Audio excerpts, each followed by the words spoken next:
Today we look at Legal's Mate. This is actually a very cool trap, and it actually is more beginner friendly, but actually people that are stronger than beginners still fall for this trap. Let's see. We go e4, pawn to e4, as Bobby Fischer says, best by test. After the e4 move, black goes with e5, responding in the same way. We go knight to f3, which attacks the pawn on e5. They need to do something to defend it, so black goes knight to c6 to defend the pawn. We go with a simple bishop to c4 here. After bishop c4, we're in what we call the Italian game. It's very simple. We just develop some pieces, get some pieces out. Very easy chess, right? Follow principles. After bishop c4, black goes with d6, which is sort of passive, but not really. It's just a fine move. Black wants to play bishop e7 and knight f6, get castled at some point. We actually follow up with knight to c3. Not the most common move. You'll see c3, you'll see d3, you'll see some other moves, even castling too as well. But knight to c3 is actually just fine. Knight c3 develops a piece, just a little bit unorthodox, sometimes playing knight to d5,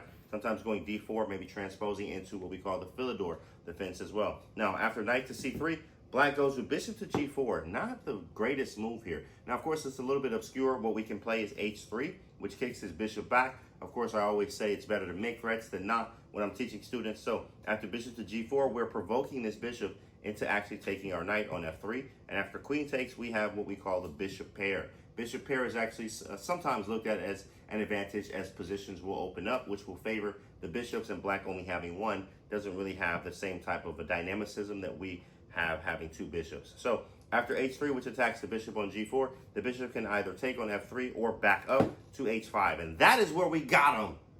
Pause the video if you need to. Of course, if you've never seen this before. If you've seen it, cool. Say something in the comments. Let me know you've seen this trap before. If you have not, here we go. Pause the video and try to figure out what does white play in this position. Here it is. The move actually is knight takes e5. Wow, sacrifice the queen. Now, they also can take the knight. We'll look at both lines, but the most fun line is bishop takes queen. And they're like, bro, what are you doing? What is bro doing? He don't know what he doing. You gave up your queen. You're garbage. And then you hit him with bishop takes f7, check. Right? And they're like, what is this? I step out of the way. King e7, the only move. And then white's the move into the game on the spot. What is that move? Well, that move is knight to d5. And when you do it, I want you to look at them like this and then let it go.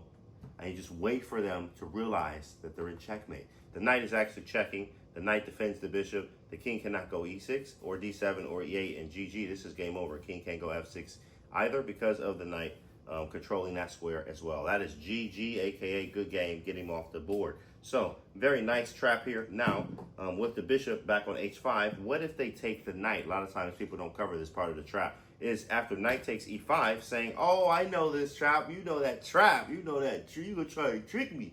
Well, after knight takes e5, which hits the bishop, we need to take this bishop over here on h5, right? So now if we look at the material count, I have a pawn and a bishop. White only has a knight, right? So we actually have an extra pawn. But what black can do is take the knight, or use the knight, and actually take the bishop on c4. So now they get two pieces here, and they're like, I got you. But this queen's out. We go queen to b5 check, which attacks the king and the knight at the same time, which is called a double attack. And after black defends, I don't care how you defend. Queen d7, pawn c6, doesn't really matter. We'll take this knight here, and we go up a pawn. And of course, that's nice to be up a pawn and just very comfortable position. We play d4, we play f4 maybe, if you want to go the aggressive route, like I love to tell students, d4, bishop e3, or f4. We get castle queenside, we play f4, we play g4, everything 4, and just have ourselves a great game. You also could castle kingside too as well. This is more advanced, of course, part of the trap here, but wants to give you what we had today. So hopefully you enjoyed this one. If you like this trap, then of course wait for the next ones. And also make sure you like and subscribe,